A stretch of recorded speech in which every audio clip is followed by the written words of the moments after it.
So there's the program. Some of the program I do myself in the library, others to support class. Collection development is also an important part of what I do. I brought in some sample resources. Again, I'm trying to develop a collection with little to no budget that meets the needs of everyone. So we have students who, ESL students who don't read English yet, but will. We have students who are reading, some of our Planning for Independence program students are maybe reading at a K1 level. So we have students all over the place. So the goal is to meet both the academic and personal needs of all of our school community members, variety of formats, to meet various learning preferences, print, graphic works, pictorial works. For example, the Knowledge Ontario database from Gale, all of the articles have MP3 files that accompany them. So it's just built right in. It's not special ed software, just built right into the database are MP3 files so students can listen to the articles as well as read them. Okay. So for example, I've had to look long and hard, but I've found encyclopedias that are good for high school students reading significantly below grade level. There's the ORCA materials, selected picture books. Most of our print magazines tend to be pleasure reading magazines. The magazines students use for research, those are in the databases. So our pleasure reading magazines, things like National Geographic for Kids, Mad Magazine, 17, Girls Life. We also get Canadian Newcomer magazine. An individual subscription you have to pay for, but an institution can ask for up to 75 copies at no charge. So we have a school subscription, and we keep 2 copies in the library, and the rest are handed out to our new Canadian families. And ideally, we'd be making more and publishing more in-house.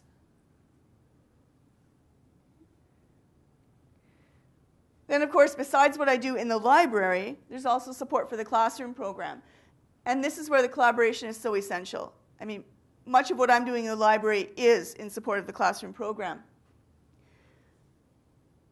I can provide so for example, differentiated instruction is the latest word, right? We're supposed to be differentiating instruction to meet the needs of all of our students, to ensure student success.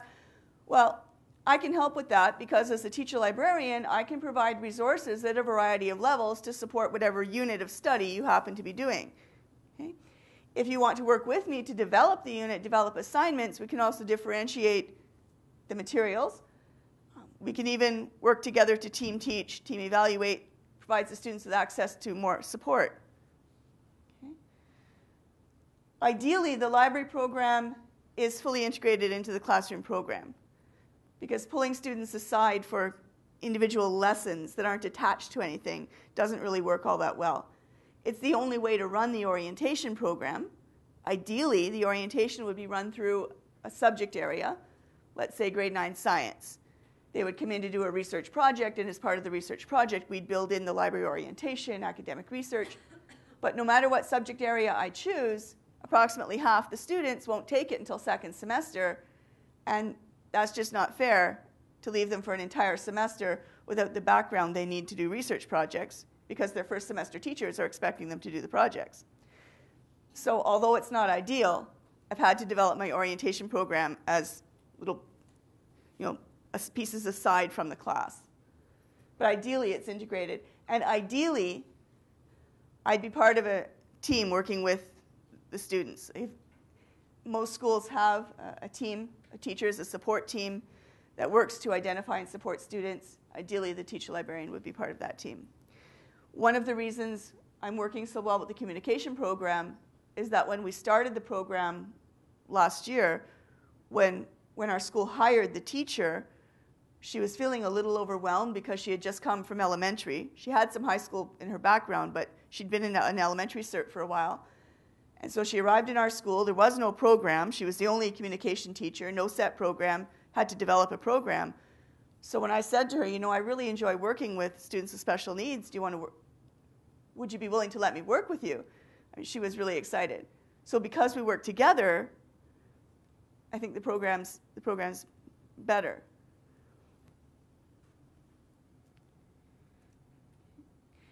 And teacher librarians are expected to provide educational leadership. Teacher librarians are experienced teachers, right? To take the first part of an AQ course, you have to be a certified teacher. So you could take it right out of Teachers College.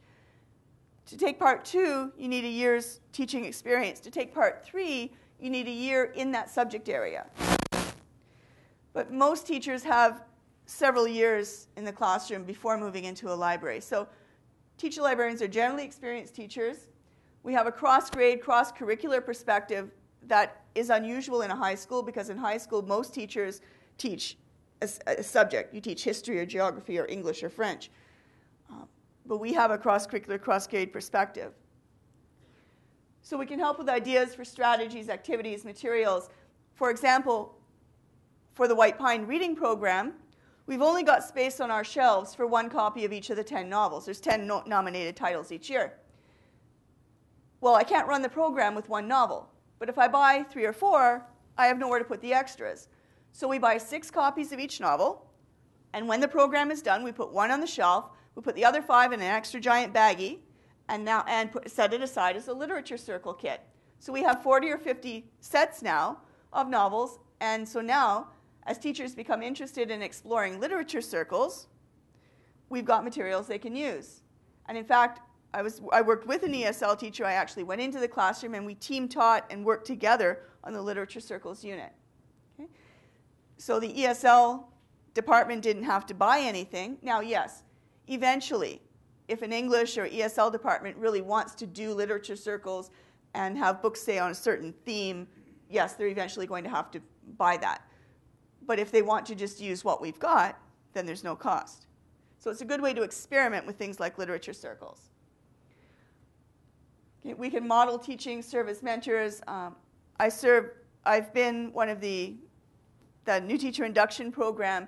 The ministry a couple of years ago started a mentorship program for new teachers, and I volunteered immediately because that's part of our role. Okay. And we can also provide leadership with regard to in-service professional development. Another teacher and I at our school, we developed an in-house PD program called Learning Partners.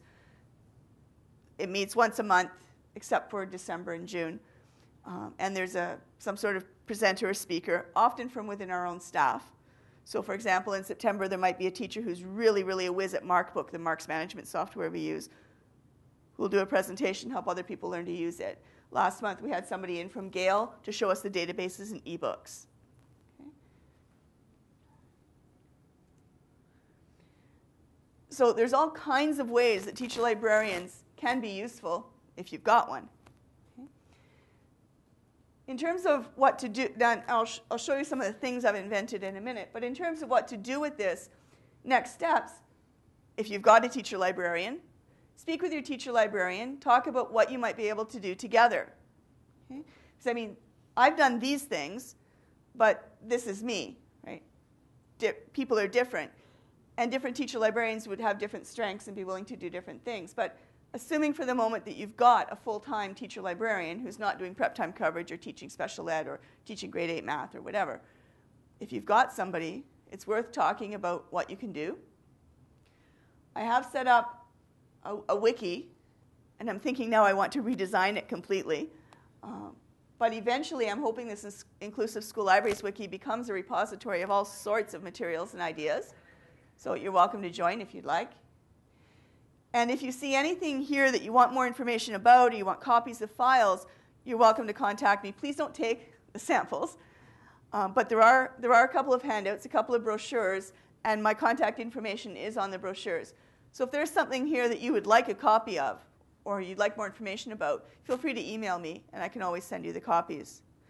The conference wiki, Chantel posted some things for me this morning. So the PowerPoint is posted now. The 2 brochures are posted. An article that I wrote for Teaching Librarian, the Ontario School Library Association Journal, about this is posted. And a piece that I wrote for a Planning for Independence program curriculum document, the role of the school library in the PIP curriculum, is posted. We couldn't get my capping paper to post because it was just too big. These are some of the things I've developed over the years, and as I look back on them, of course, a lot of them I would redo if I were going to use them again.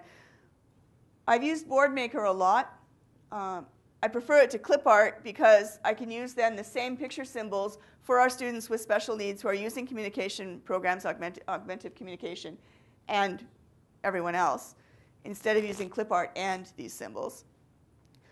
So I've developed worksheets and activities and lessons for basic library skills that welcome to the library, how to use the library. I've got sheets that accompany various picture books I've read with students, journaling. This is a library, a welcome to your library book that I created. And so instead of handing to the first one is a big picture with very simple text, and then all the way to the final version, which is 14-point and no images. So it's the same story at 5 or 6 different levels.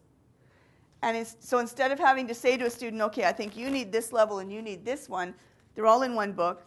The students can just, some of the assistants, find their own level. So there's less, the student doesn't feel centered out then. The student's not, everyone doesn't have to know Johnny's using the symbol story, whereas Kathy's reading the text. They don't have to know that. I've made things like puzzles. Put board maker on foam board. I didn't have a jigsaw, so that's why all the edges are straight. It was just an X-Acto knife. But there's puzzles for the library resources, book, magazine, computer, that sort of thing. Again, anything to get students interacting with vocabulary and ideas. Bingo games with, again, various choices of library things. I bought this cube at Scholar's Choice. You could write on it if you had washable markers, or I used Velcro. Now, all of these pictures happen to be library people. So, for example, the grade 8 students who are coming into our PIP and communication programs have a series of mock days at our school. So they spend the day at our school, go through the classes. So when they come in September, it's not quite a shock to them. We know them and they know us already.